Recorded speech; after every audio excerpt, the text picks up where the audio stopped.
जय जय श्री राधा वल्लभ, जय जय श्री हरिवंश, जय जय श्री राधे राधे। गुरुदेव भगवान जी के चरणों में मेरा प्रणाम। राधे राधे राधे श्याम। भक्तमाल महात्म्य। जैसे भागवत जी में श्री कृष्ण विराजमान हैं, श्री रामायण में श्री राघव जी विराजमान हैं, वैसे ही भक्तमाल में सब संत विराजमान हैं। कहते हैं भक्तों का चरित्र सुनने मात्र से कल्याण हो जाता है। तो चलिए अब सुनते हैं सुंदर कथा श्री भक्तमाल श्री गोपाल जी। जाबनेर ग्राम में एक संत सेवी भक्त श्री गोपाल जी रहते थे। भगवान से भक्त को इष्ट मानने की, सेवा करने की प्रतिज्ञा उन्होंने की थी और उसका पालन किया। श्री गोपाल जी के कुल में एक सज्जन काका जी विरक्त वैष्णव हो गए थे। उन्होंने संतों के मुख से इनकी निष्ठा प्रशंसा सुनी कि श्री गोपाल जी भक्तों को इष्ट देव मानते हैं। तब वे विरक्त संत श्री गोपाल भक्त की परीक्षा लेने के विचार से उनके द्वार पर आए।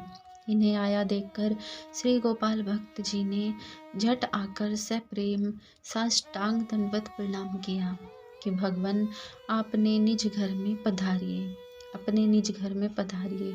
उन्होंने परीक्षा सी दृष्टि से उत्तर दिया कि मेरी प्रतिज्ञा है कि मैं स्त्री का मुख न देखूंगा।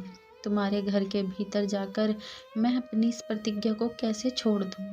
तब श्री गोपाल जी ने कहा, आप अपनी प्रतिज्ञा न छोड़िए, परिवार की सभी स्त्रियां एक और अलग छिप जाएंगी, आपके सामने नहीं आएंगी। ऐसा कहकर घर के अंदर जाकर उन्होंने सब स्त्रियों को अलग कमरे में छिपा दिया। तब इनको अंदर ले आए। घर की स्त्रियां भी निष्ठा रखती थी। अतः इसी बीच संत दर्शन के भाव से या कौतुकवश एक स्त्री ने बाहर झांककर संत जी को देखा। स्त्री के झांकते ही उन संत ने गोपाल भक्त के गाल पर एक तमाचा मारा।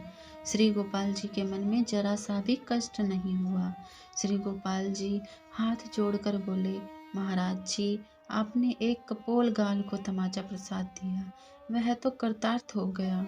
दूसरा आपकी कृपा प्रसाद से वंचित रह गया, अतः उसे रोष को हो रहा है। एक गाल को तो संत की कृपा प्राप्त हो गई और दूसरा बिना कृपा के ही रह गया। कृपा करके इस कपोल पर भी तमाचा मारकर इसे भी कृतार्थ कर दीजिए। प्रियवाणी सुनकर उन वैष्णव संत के नेत्रों में आंसू भर आए। वह श्री गोपाल जी के चरणों में लिपट गए और बोले, आपकी संत निष्ठा अलौकिक है। मैंने आकर आपकी परीक्षा ली। आज मुझे आपसे बहुत बड़ी यह शिक्षा मिली कि भक्त को अति सहनशील होना चाहिए तथा भगवान के भक्त को भगवान से भी बढ़कर मानना चाहिए। बोलो भक्तवत्सल भगवान की जय। दूसरी सुंदर कथा श्री भक्तमाल श्री कामधवत जी। राजस्थान के उदयपुर राज्य में एक सेवक परिवार रहता था। उस परिवार में 4 भाई थे। उसमें से 3 भाई तो उदयपुर के शासक रणजी के यहाँ सेवा कार्य करते थे, परंतु चौथे भाई श्री कामधवत जी भगवत भक्त थे। वे उनमें रहकर भजन करते और समय पर घर आकर भोजन प्रसाद पाकर फिर वन में चले जाते। यही उनका नित्य का कार्य था। उनके तीनों भाई उनको काम के न काज के दुश्मन अनाज के मानकर उनसे नाराज ही रहा करते थे। एक दिन तीनों भाइयों ने श्री कामधवत जी से कहा, भाई, यदि तुम थोड़ी देर के लिए राणा जी के दरबार में हाजिरी लगा दिया करो तो हमें तुम्हारा भी वेतन मिल जाया करे, जिससे घर का खर्च भी ठीक से चल सके।